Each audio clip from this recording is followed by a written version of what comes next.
जय जोहार, नमस्कार। दैनिक छत्तीसगढ़ चैनल देख रहे हैं आप। मैं हूं आपके साथ अभिजीत कुमार और करते हैं आज की खबरों की शुरुआत सबसे पहले बड़ी खबर के साथ। इससे पहले छत्तीसगढ़ से अगर आप और देखना चाहते हैं रोजाना छत्तीसगढ़ के समाचार तो नीचे लाल कलर का सब्सक्राइब बटन दिया है, जिसे दबाकर चैनल को आपको सब्सक्राइब करना है। पहली बड़ी खबर, अक्टूबर से मार्च तक किसानों से दाल खरीदेगी छत्तीसगढ़ की सरकार। पहली बार एमएसपी यानी कि न्यूनतम समर्थन मूल्य पर 25 मंडियों में मूंग, उड़द और अरहर की खरीदी की जाएगी। पहले इसके लिए पंजीयन होगा। दरअसल छत्तीसगढ़ सरकार इस खरीफ सीजन में किसानों से समर्थन मूल्य पर अरहर, उड़द और मूंग की खरीदी शुरू करने जा रही है। इसकी खरीदी छत्तीसगढ़ राज्य सहकारी विपणन संघ यानी कि मार्कफेड के माध्यम से किया जाएगा। किसानों से अरहर और उड़द 6,600 रुपये प्रति क्विंटल की दर से, जबकि मूंग की खरीदी 7,755 रुपये प्रति क्विंटल की दर से की जानी है। राज्य सरकार ने उड़द और मूंग की खरीदी के लिए 17 अक्टूबर 2022 से पहले 16 दिसंबर 2022 तक का समय तय किया है। वहीं अरहर की खरीदी के लिए 13 मार्च 2023 से 12 मई 2023 तक की अवधि में इसकी खरीदी की जाएगी। गोदाम एवं भंडारण की सुविधा युक्त 25 कृषि उपज मंडियों को अरहर, मूंग और उड़द की खरीदी के लिए उपार्जन केंद्र के रूप में चिन्हित किया गया है। कृषि विभाग ने राज्य में अरहर, उड़द एवं मूंग के न्यूनतम समर्थन मूल्य पर खरीदी के लिए विस्तृत गाइडलाइन जारी कर दिए हैं। केंद्र की नई योजना से छत्तीसगढ़ में लागू हो चुकी है। अब किसानों की समस्याओं को निपटाने के लिए ऑनलाइन पोर्टल की लॉन्चिंग भी हो गई है। चलिए हम बात कर लेते हैं प्रदेश के लिए एक बहुत बड़ी खबर है। छत्तीसगढ़ सरकार की किसान हितैषी नीतियों और कार्यक्रमों को देखते हुए केंद्र सरकार का कृषि मंत्रालय किसान शिकायत निवारण पोर्टल यानी कि FGR की लॉन्चिंग गुरुवार सुबह 11 बजे छत्तीसगढ़ में किया जा चुका है। ऐसे में राज्य में पायलट प्रोजेक्ट के रूप में वीडियो कॉन्फ्रेंसिंग के यहाँ पर लॉन्चिंग हो चुकी है। इसके अलावा बात करें तो केंद्रीय कृषि मंत्रालय ने देश भर के किसानों की खेती किसानी से संबंधित, विशेष करके फसल बीमा से संबंधित शिकायतों के लिए निदान के लिए और FGR तैयार किया है। इस पोर्टल को फिलहाल केंद्र सरकार द्वारा पायलट प्रोजेक्ट के रूप में छत्तीसगढ़ में लागू किया जा रहा है, जिसके परिणाम को देखते हुए बाद में इसे पूरे देश में लागू किया जाएगा। केंद्रीय कृषि मंत्रालय ने छत्तीसगढ़ के APC डॉक्टर कमलप्रीत सिंह को कृषि विभाग अधिकारियों, कृषि प्रतिनिधियों, किसानों एवं पंचायतों के पदाधिकारियों को ऑनलाइन जोड़ने और उन्हें शॉर्ट कोड 144447 उपलब्ध कराने को कहा गया है। इसके अलावा बात करें तो कृषि मंत्रालय ने छत्तीसगढ़ का चयन प्रधानमंत्री फसल बीमा के क्रियान्वयन में प्रदेश की बेहतर परफॉर्मेंस और बीमा दावा राशि के भुगतान में देश का अग्रणी राज्य होने की वजह से छत्तीसगढ़ का चुनाव किया गया है। मिशन क्लीन डेटा निकल कर सामने आ रहा है, जिसके अंतर्गत देश भर में 135 करोड़ नंबरों की जांच की गई। फर्जी आधार कार्ड से खरीदे गए 35,000 सिम जो कि छत्तीसगढ़ से हैं, इनको रद्द किया जा चुका है। दरअसल मोबाइल नंबर और इंटरनेट से बढ़ते साइबर अपराध को रोकने के लिए केंद्रीय गृह मंत्रालय के निर्देश पर दूरसंचार विभाग यानी कि DOT ने देश भर के लगभग 135 करोड़ मोबाइल यूजर्स के नंबरों की जाँच की है। छत्तीसगढ़ के 2 करोड़ 50 लाख नंबरों की जांच में चौंकाने वाले आंकड़े सामने आए हैं। यहां से लगभग 35,000 से भी ज़्यादा मोबाइल नंबर फर्जी आधार कार्ड से खरीद लिए गए थे। हमारी टीम को मिली जानकारी के मुताबिक बात करें तो DOT यानी कि डिपार्टमेंट ऑफ टेलीकम्युनिकेशन की जांच में प्रदेश में लगभग 37,000 number up to the mark नहीं पाए गए हैं, यानी कि इनकी खरीदी में जो दस्तावेज इस्तेमाल किए गए हैं वे सही नहीं थे। इसीलिए पिछले 6 माह में 35,000 नंबर सस्पेंड करते हुए सिम कार्ड निरस्त कर दिए गए हैं, अर्थात अब ये नंबर स्थायी रूप से बंद हो गए हैं। बचे हुए 2000 नंबरों की जांच जारी है। इतना ही नहीं, DOT ने वरहाफ यानी कि सॉफ्टवेयर को एक विकसित किया है जिसका नाम वरहाफ है। इसके जरिए ही नंबर दिए जा रहे हैं। DOT का दावा है कि इसके जरिए फर्जीवाड़े की संभावना बहुत कम ही हो गई है। DOT अधिकारियों के मुताबिक BSNL और एक अन्य टेलीकॉम कंपनी के एक भी नंबर में गड़बड़ी नहीं मिली है। कलेक्टर बंगले समेत सैकड़ों घरों में घुसा पानी। मूसलाधार बारिश से कई मोहल्ले और कॉलोनियां हुई पूरी तरीके से जलमग्न। पूरा शहर रहा प्रभावित। दरअसल बात करें तो बिलासपुर में बीती शाम हुई मूसलाधार बारिश की वजह से कलेक्टर बंगले समेत सैकड़ों घरों में नाले का पानी घुस गया। कलेक्टर बंगले में पानी निकालने के लिए निगम की टीम जुट गई तो वहीं मोटर लगा करके पानी निकाला जा रहा था। इधर शहर के मेन रोड और रिहायशी इलाकों की गलियां लबालब हो गई। 1.5 घंटे की बारिश से निगम की घोर अव्यवस्था और ड्रेनेज सिस्टम का फेलियर सामने आ गया। राजेंद्र नगर से लेकर के अज्ञे नगर, विनोबा नगर, विद्यानगर, मगरपारा, मंजवापारा, मित्र विहार कॉलोनी और सरकंडा क्षेत्र के साथ ही दर्जनों कॉलोनियों में बारिश का गंदा पानी गलियों में नदी की तरह बहते हुए घरों के अंदर घुस गया। इस बारिश में ऐसे कई इलाके हैं जहां पर सड़कों में पानी भर रहा है। जहां तक जलभराव की समस्या नहीं थी, इसमें व्यापार विहार की स्मार्ट रोड, नर्मदा नगर, नेहरू नगर जैसे कई इलाके शामिल है। नगर निगम की पूरी पानी निकासी की व्यवस्था ठप हो गई है। रिंग रोड 2 पर बनी लगभग पत्रकार कॉलोनी में इतना पानी भरा कि आसपास स्थित जातिया तालाब की मेड़ तोड़ करके पानी को उसमें शिफ्ट किया गया। छत्तीसगढ़ सरकार के खिलाफ अविश्वास प्रस्ताव लाएगा छत्तीसगढ़ विधानसभा। दरअसल विधानसभा में 27 जुलाई को इसकी चर्चा की तारीख तय हुई है। अनुपूरक बजट पेश हो गए हैं। छत्तीसगढ़ विधानसभा ने सरकार के खिलाफ विपक्ष के लिए अविश्वास प्रस्ताव पर चर्चा को मंजूरी दे दी है। इसके लिए 27 जुलाई यानी कि मानसून सत्र के अंतिम दिन का समय तय किया गया है। अविश्वास प्रस्ताव पर दोनों पक्षों के सुनने के बाद विधानसभा अध्यक्ष ने इस पर चर्चा के प्रस्ताव को मंजूरी दे दी है। इस बीच सरकार ने इस साल का पहला अनुपूरक बजट पेश कर दिया है। इस पर शुक्रवार को चर्चा की जानी है।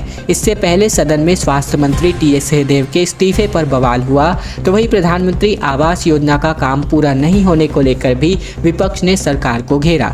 शून्यकाल में विपक्ष खाद बीज संकट और किसानों की परेशानी को लेकर स्थगन प्रस्ताव लाया गया तो वहीं सरकार की ओर से वक्तव्य आया, लेकिन विपक्ष का काम रोक करके चर्चा की मांग पर हंगामा करता रहा। बाद में सदन की कार्यवाही को भोजनावकाश तक के लिए स्थगित कर दिया गया। भोजनावकाश के बाद ध्यानाकर्षण के जरिए कई मुद्दे उठाए गए। खाद्य संकट पर भाजपा जो है संसद से लेकर के यहाँ पर सड़क पर जो है आक्रामक नजर आ रही है। संसद ने संसद में अब कालाबाजारी का आरोप लगाया तो विधानसभा में भी इसको लेकर के सवाल उठाए गए। समितियों का घेराव भी यहाँ पर किया गया है। खरीफ सीजन के दौरान छत्तीसगढ़ में खाद्य संकट पर भाजपा आक्रामक है। भाजपा सांसद अरुण साव ने संसद में खाद की कालाबाजारी का आरोप लगाया तो वही विधानसभा में पार्टी खाद बीज के संकट पर स्थगन प्रस्ताव लेकर आई। अब भाजपा किसान मोर्चा ने 22 जुलाई को प्रदेश भर में प्रदर्शन की घोषणा कर दी है। मोर्चा सहकारी समितियों का घेराव करेगा। इसके अलावा बिलासपुर से भाजपा सांसद अरुण साव ने नियम 377 के तहत अंतर्गत रासायनिक खादों की कालाबाजारी और किसानों पर हो रहे शोषण का मामला उठाया है। एक बहुत बड़ा आरोप प्राइवेट यूनिवर्सिटी पर लग रहा है, जिसके अंतर्गत बिना एडमिशन के डिग्री बांटने का आरोप इन पर लगाया जा रहा है। छत्तीसगढ़ हाई कोर्ट का राज्य शासन। इसके अलावा बात करें तो यूजीसी एआईसीटीसी को भी नोटिस जारी हुआ है। 3 सप्ताह के भीतर जवाब तलब किया है। दरअसल छत्तीसगढ़ में प्राइवेट यूनिवर्सिटी के फर्जी मार्कशीट बांटने के मामले में छत्तीसगढ़ हाई कोर्ट ने शिकंजा कसा है। कोर्ट ने इस मामले में राज्य शासन से लेकर के UGC, AICTE, Chhattisgarh private university regulatory commission सहित दोनों यूनिवर्सिटी को नोटिस जारी कर दिया है। इन सभी से 3 सप्ताह के भीतर जवाब देने को कहा गया है। हाई कोर्ट में प्राइवेट यूनिवर्सिटी में बगैर एडमिशन और रजिस्ट्रेशन की डिग्री बांटने को लेकर जनहित याचिका दायर की गई है। रायपुर के RTI activist doctor Sanjeev Agarwal की ओर से दायर याचिका में कहा गया है कि राजधानी की 2 यूनिवर्सिटी में बिना एडमिशन के फर्जी सर्टिफिकेट बांटने का काम चल रहा है।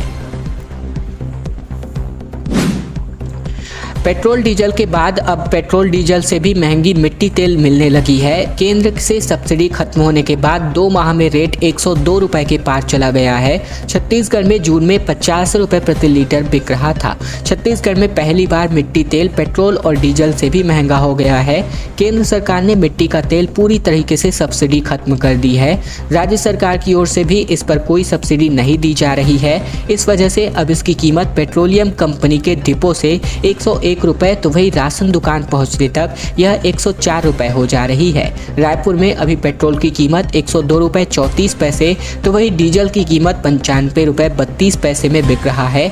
यानी कि पेट्रोल डीजल दोनों से महंगा मिट्टी तेल हो गया है। कीमत बढ़ने का सीधा असर इसकी खरीदी बिक्री पर हो रहा है। शहर के किसी भी अधिकृत डीलर ने 1 जुलाई से अभी तक पेट्रोलियम डिपो से 1 लीटर भी मिट्टी तेल नहीं खरीदा है। शहर के 132 से भी ज़्यादा राशन दुकानदारों ने कहीं भी मिट्टी तेल नहीं बिक रहा है।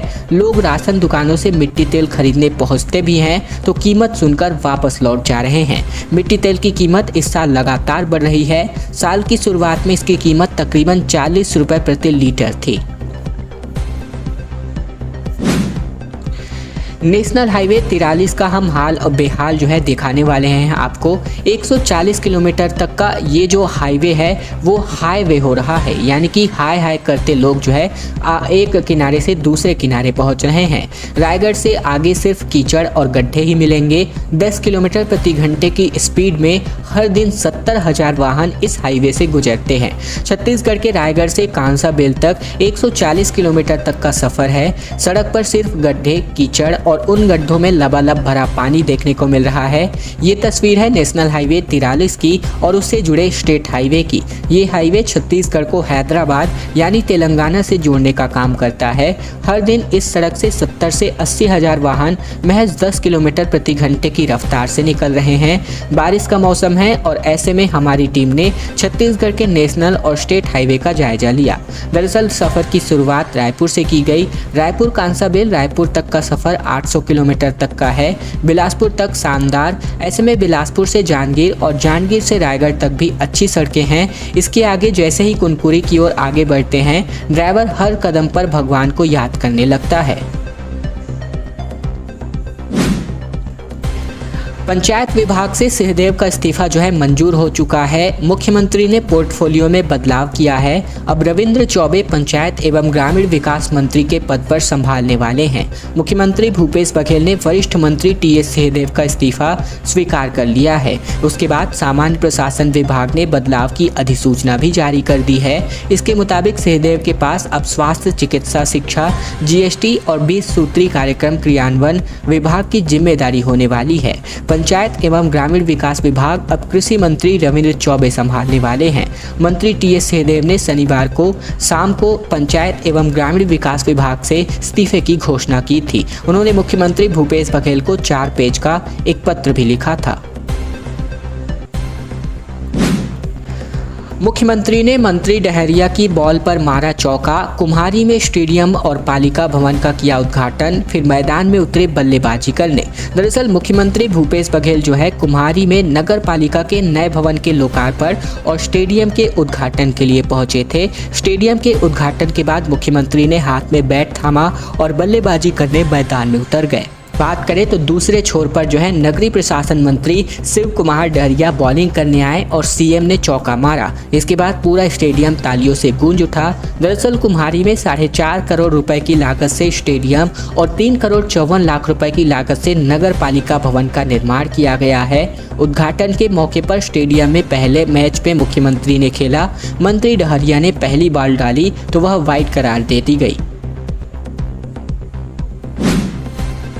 और अब आज की अंतिम बड़ी खबर, जहां पर सोनिया गांधी की पेशी को लेकर के छत्तीसगढ़ में तीखा विरोध देखने को मिला। रायपुर में ईडी का दफ्तर घेराव किया गया। मुख्यमंत्री बोले कि केंद्र सरकार बदलेगी तो आंख से आंख कैसे मिलाएंगे। दरअसल कांग्रेस की राष्ट्रीय अध्यक्ष सोनिया गांधी की प्रवर्तन निदेशालय यानी कि ईडी में पेशी का दिल्ली से लेकर के रायपुर तक तीखा विरोध किया जा रहा है। रायपुर में कांग्रेस ने ईडी के स्थानीय दफ्तर का घेराव कर दिया। इसमें मुख्यमंत्री भूपेश बघेल तक भी शामिल हुए। मुख्यमंत्री भूपेश बघेल ने ईडी अफसरों से कहा कि केंद्र सरकार के 3 साल पूरे हो गए हैं, 2 साल और बचे हैं। यह सरकार बदलेगी तब तुम लोग आंख में आंख मिलाकर के क्या जवाब दे पाओगे। खैर दोस्तों, आज की खबरों का सिलसिला बस ही तक का था। वीडियो पसंद आए तो नीचे लाइक बटन है जिसे दबाकर वीडियो को आपको लाइक करना है। नीचे लाल कलर का सब्सक्राइब बटन भी दिया है जिसे दबाकर चैनल को आपको सब्सक्राइब करना है ताकि प्रतिदिन की महत्वपूर्ण खबरें छत्तीसगढ़ समाचार हम आप तक रोजाना पहुंचा सके।